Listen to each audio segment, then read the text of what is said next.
Students, आज हम पढ़ेंगे स्ट्रक्चर ऑफ बैक्टीरिया के बारे में। यानी कि बैक्टीरिया जो है वो क्या है। हमारे सामने जो है ये एक डायग्राम है और ये किस चीज की डायग्राम है, ये बैक्टीरिया की डायग्राम है। यानी कि बैक्टीरिया जो है वो इस तरह का होता है। बैक्टीरिया क्या है? बैक्टीरिया एक माइक्रो ऑर्गेनिज्म है, यानी कि एक ऐसा ऑर्गेनिज्म है जिसे हम अपनी आम आंख से नहीं देख सकते और इसे हम सिर्फ माइक्रोस्कोप के नीचे जो है वो देख सकते हैं। और ये जो माइक्रो ऑर्गेनिज्म है बैक्टीरिया जो है ये क्या है? ये एक प्रोकैरियोट है। प्रोकैरियोट का क्या मतलब है? प्रोकैरियोट का मतलब है कि इसके अंदर जो इसका हेरिडिटी मटेरियल मौजूद होता है, जो इसका डीएनए मौजूद होता है, यहाँ पे आप देख सकते हैं कि ये जो चीज है हम इसको लेबल कर देते हैं। ये जो ब्लू कलर का आपको थ्रेड की तरह का नजर आ रहा है ये क्या है? ये इसका डीएनए है। और ये जो इसका हेरिडिटी मटेरियल है, डीएनए है, इसके बाहर कोई मेम्ब्रेन नहीं होती।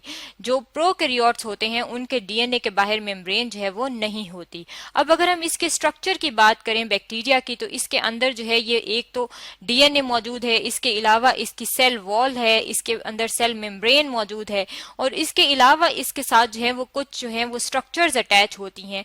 जैसे कि यहाँ पे आप देख सकते हैं ये कुछ एक्सटेंशंस है जिन्हें लेबल किया गया है कि ये पिली है, कुछ कैप्सूल है और कुछ ये फ्लैजेलम है। जो आज हमने डिटेल में स्टडी करना है वो है कैप्सूल, पिली एंड स्लाइम। सबसे पहले जो है वो हम देख लेते हैं कि कैप्सूल जो है वो क्या चीज होती है। यहाँ पे आप अपने सामने इस डायग्राम में जो है वो देख सकते हैं कि ये जो है ये जो बाहर की लेयर है इसके साथ जो है एक एक्स्ट्रा लेयर जो है एक लेयर मौजूद है। और ये जो लेयर है ये कौन सी लेयर होती है? ये एक प्रोटेक्टिव लेयर होती है जो कि टाइटली जो है वो इसके साथ अटैच होती है। यानी कि मजबूती के साथ एक लेयर जो है वो बैक्टीरिया के बाहर मौजूद होती है। और ये किस तरह की होती है? ये स्टिकी होती है और जिलेटिनस होती है। यानी कि इसकी जो नेचर है वो स्टिकी होती है। यानी कि अगर आप इसको देखना चाहें तो ये बिल्कुल ऐसे है, चिपकने वाली इसकी नेचर है। और ये क्या कहते हैं? हम उसे क्या कहते हैं कि ये क्या है? ये है कैप्सूल। अब ये जो कैप्सूल है ये जिसकी स्टिकी नेचर है ये किस चीज से मिलके बनी होती है? ये मिलके बने होते हैं पॉलीसेकेराइड से। पॉलीसेकेराइड्स क्या हैं? पॉलीसेकेराइड्स जो हैं ये कॉम्प्लेक्स मॉलिक्यूल्स हैं कार्बन और हाइड्रोजन के। इसके अलावा इसमें क्या मौजूद होता है? इसके अलावा इसमें जो है वो प्रोटीन मौजूद होती है। प्रोटीन जो है ये भी कॉम्प्लेक्स मॉलिक्यूल्स हैं। और ये किस चीज से मिलके बने होते हैं? ये मिलके बने होते हैं कार्बन से और हाइड्रोजन से। अब इसके अलावा ये काम क्या करता है? यानी कि ये जो कैप्सूल है ये क्या करता है? कैप्सूल जो है वो बैक्टीरिया को प्रिवेंट करता है डिहाइड्रेशन से। यानी कि डिहाइड्रेशन ना हो उसके लिए इसके अंदर क्या मौजूद होता है? इसके अंदर मौजूद होता है कैप्सूल। इसके अलावा जो कैप्सूल है ये क्या काम करता है? ये डिफेंस का काम भी करता है। अगर हम इसको देखें कि ये कैप्सूल जो है यहाँ पे तो ये टाइटली बाउंड है, लेकिन कभी कभी जो है ये कैप्सूल जो है लूजली अटैच होता है। और जब ये कैप्सूल लूजली अटैच होगा तो हम इसे कहेंगे कि ये क्या है? ये है ग्लाइकोकैलिक्स। इसके अलावा जो है बैक्टीरिया के अंदर एक और जो है वो लेयर जो है वो मौजूद होती है, प्रोटेक्टिव कवरिंग मौजूद होती है, जिसे हम कहते हैं कि एक शील्ड जो है वो मौजूद होती है, जिसे कहा जाता है कि ये क्या है? ये है स्लाइम। यानी कि स्लाइम जो है वो एक शीट की तरह की मौजूद होता है, इसके बाहर जो है बैक्टीरिया के मौजूद होता है। अगर हम अपने सामने इस डायग्राम में देखें तो इस डायग्राम में जो है ये आपको नजर आ रहा है, ये जो है ये एक बैक्टीरिया है। ये माइक्रोस्कोप से ली गई तस्वीर है। इसमें ये जो है ये एक बैक्टीरिया है। इसमें ये जो निशान है सीधा सा एक अलिफ की तरह का, आपको स्ट्रेट 1 की तरह का निशान नजर आ रहा है, ये बैक्टीरिया है। और इसके बाहर ये जो व्हाइट वाला पोर्शन है ये किस चीज का है? ये है स्लाइम और कैप्सूल का पोर्शन। यानी कि स्लाइम और कैप्सूल जो है वो इसके बाहर एक प्रोटेक्टिव लेयर की तरह मौजूद होती है।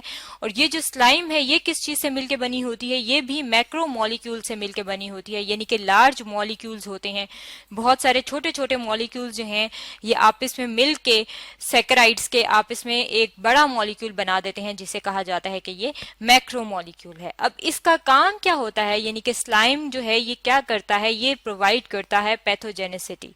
पैथोजेनिसिटी क्या होती है?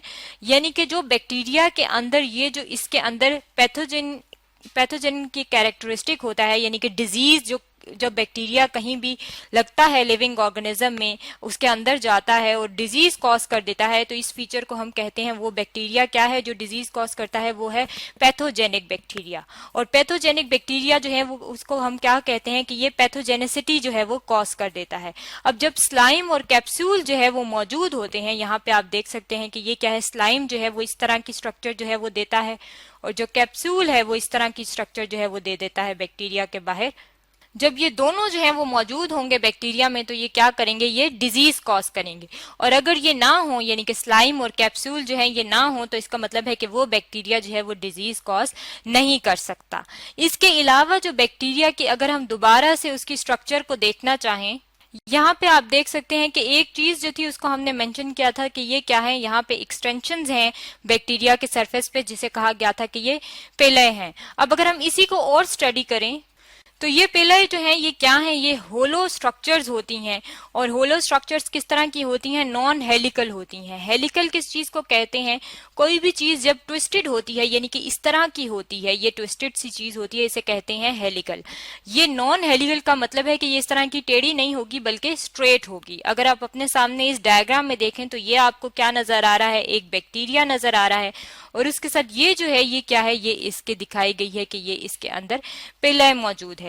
अब ये जो पेलय हैं ये इनका काम क्या होता है कि ये बने किस चीज से होते हैं और काम क्या करते हैं, ये प्रोटीन से मिलकर बने होते हैं। और इसकी जो प्रोटीन है उसे क्या कहते हैं कि ये कौन सी प्रोटीन है, ये पेलिन प्रोटीन है। अब ये जो पेलिन है ये करते क्या है, ये पेलय जो है ये मोटेलिटी देता है, यानी कि बैक्टीरिया की जो मूवमेंट है, जो उसके अंदर हरकत है कि बैक्टीरिया एक जगह से दूसरी जगह ट्रेवल करता है, वो इस पेलय की वजह से होती है। अब अगर हम यहाँ पे इस डायग्राम को समझने की कोशिश करें तो ये एक प्रोसेस दिखाया है, और ये जो प्रोसेस है ये क्या है, ये है कॉन्जुगेशन का प्रोसेस। कॉन्जुगेशन का प्रोसेस जो है वो कौन सा प्रोसेस होता है, जिसमें दो बैक्टीरिया जो हैं वो अपने जो जेनेटिक मटेरियल है उसको एक्सचेंज करते हैं। और ये एक्सचेंज जो है ये किस वजह से होता है, ये जो इनकी होलो नॉन हेलिकल स्ट्रक्चर है पेलय, ये इसकी वजह से जो है वो एक्सचेंज हो सकता है। यहाँ पे आप देख सकते हैं, अगर हम यहाँ पे देखें तो ये देखें, एक जो बैक्टीरिया है ये उन्होंने इसका दिखाई पेलय जो है वो दिखाया गया है, और दूसरे का जो है ये यहाँ से दिखाया गया है। और ये आपस में दोनों मिल के इन्होंने क्या किया है, ये एक दूसरे के साथ जो है ये दो बैक्टीरिया जो है इन्होंने आपस में जेनेटिक मटेरियल जो है ये यहाँ पे आप देख सकते हैं, ये ब्लू, ये जिसे मैं डार्क कर रही हूँ, ये ट्रांसफर हो रहा है, यानी कि एक से जो है ये दूसरे में जा रहा है। पहले जो था इसमें ये नहीं था, ये चीज मिसिंग थी, ये सर्कुलर सी, और लेकिन बाद में जब इन्होंने ये ट्रांसफर हुई, ये कॉन्जुगेशन का प्रोसेस हुआ, तो ये चीज जो है ये हेरिडिटी मटेरियल जो है ये इसके अंदर जो है वो मौजूद हो गया। ये क्या है, ये भी जो है किस वजह से होता है, ये कॉन्जुगेशन का प्रोसेस ये इस पेलय की वजह से होता है। ये तो थे बैक्टीरिया के अंदर कुछ स्ट्रक्चर कंपोनेंट्स जो कि आज हमने स्टडी किए हैं।